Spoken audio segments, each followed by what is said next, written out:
Y bueno, hola, muy buenas a todos. En este día le enseñaré cómo hacer una pistola de papel, de que aparte de ser una pistola que dispare, en realidad es una pistola de que hace un ruido.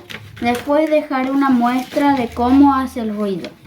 Bueno, lo primero lo que necesitaremos es una regla y una lapicera o un lápiz, que ya ahora tenemos todo. Lo primero que vamos a marcar son desde el 0 hasta 3 centímetros. Ahí, ya tenemos marcado. Y esto lo vamos a tener que doblar hasta acá, así. Ahí, hasta donde está marcado. Después esto lo doblamos ahí. Y listo. Muy fácil. Y bueno, ya tenemos nuestra pistola. Ahora le dejaré una prueba de cómo es el sonido.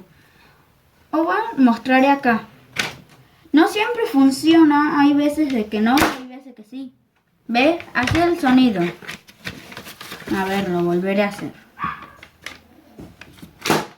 Ese es el sonido. Y bueno, espero que les haya gustado el video. Dejen muchos likes. Y si algo enseñé mal, pueden dejar en los comentarios o si es que lo hice rápido. Y bueno, hasta acá quedará este video. Pueden suscribirse a GatiGG, de que es el canal original de esto, de donde viene cosas de papel.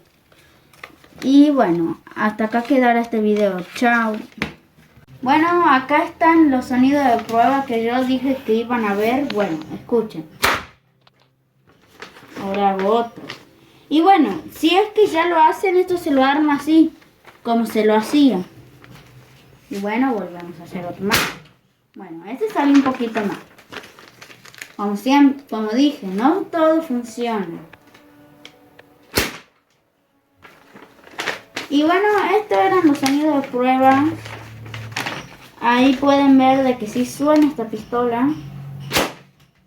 Y bueno, estos son. Chao.